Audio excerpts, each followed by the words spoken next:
Mr. President, on September 9th, Israel carried out a precise and targeted strike in Doha. The strike targeted Hamas leaders who for years have planned and directed attacks against Israel, many times making these directives from the luxury confines in Doha. These terrorists were the sole target of the operation.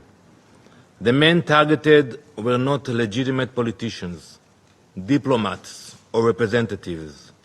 They were the masterminds of terror. They orchestrated the massacre on October 7th, murdering civilians, kidnapping children, raping women, wiping out entire communities. As the smoke still rose from the massacre, even as the attack was still unfolding, Hamas leaders in Qatar appeared live on television, proudly broadcasting their celebration. While Israelis hid in safe rooms, fled from gunfire, and endured murder, kidnapping, and rape, Hamas's leaders feasted and congratulated themselves in real time.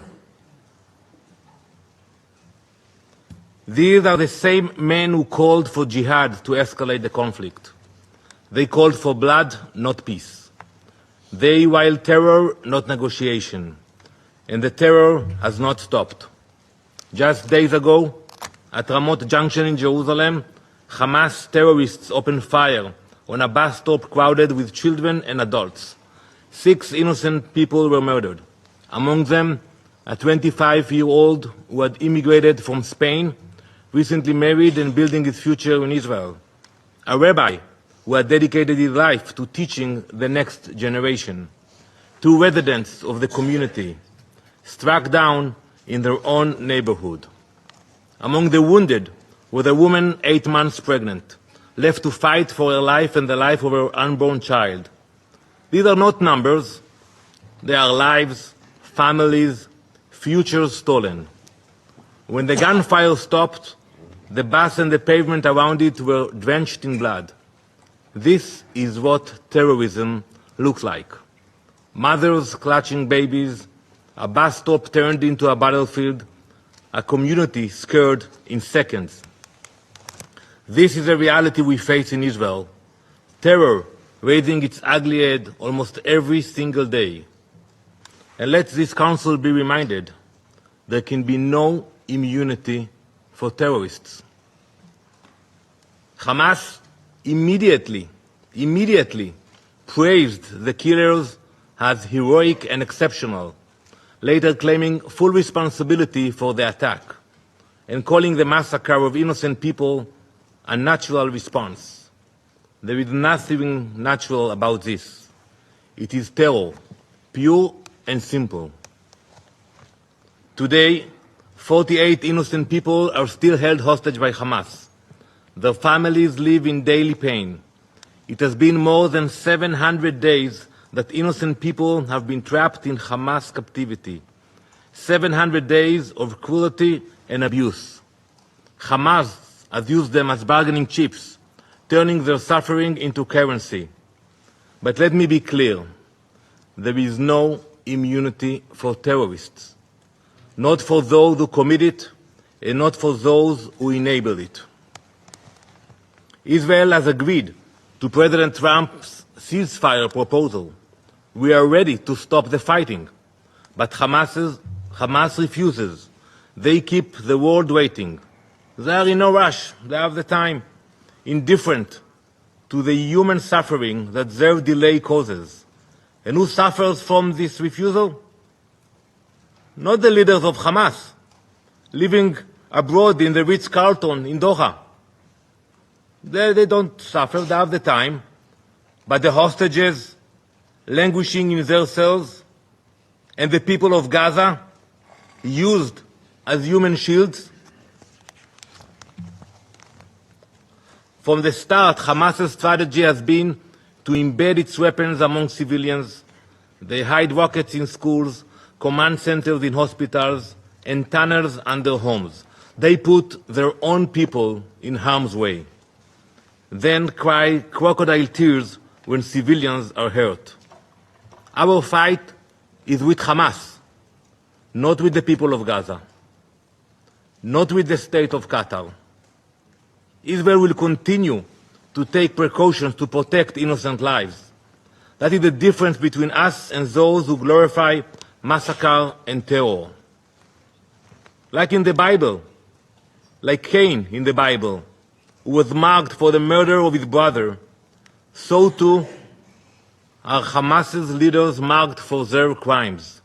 It doesn't matter where they hide, whether in the tunnel in Gaza or in a luxury hotel abroad. The mark of Cain is upon them. For too long, Hamas leaders have been sheltered not only in Doha, but in Beirut, Tehran, and elsewhere, parading as politicians and statesmen while acting as terrorists. They are treated like celebrities, when in reality, they are commanders of massacre and barbarism.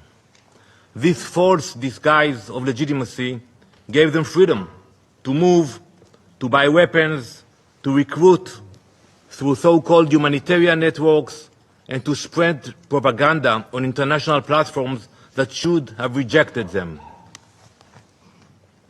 This strike sends a message that should echo across this chamber.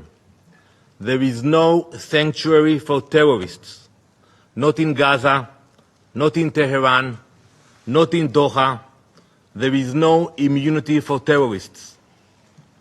And yet, here in this council, some members chose to give Hamas legitimacy, even protection. Israel will not. We will act against the leaders of terror wherever they are hiding. Mr. President, we have heard today in this council allegations about a breach of the territorial sovereignty of Qatar. But one must ask, where were these concerns when sovereignty was violated by terror itself? On October 8, when Hezbollah launched rockets across Israel's border, when Houthis fired a ballistic missile at Ben Gurion airport, or just days ago, when a Houthi drone crashed into the arrivals hall of Rabon airport, injuring civilians. How can anyone hide behind allegations appealing to the principles of international law while giving legitimacy to those who openly glorify October 7th and continue to plot terror? Mr. President, this brings me to Qatar. Prime Minister Al-Thani, the time for Qatar to choose has come. For too long, Qatar has harbored terrorists, offering Hamas leaders sanctuary in luxury hotels while they orchestrate massacres and terror attacks. History will not be kind to accomplices.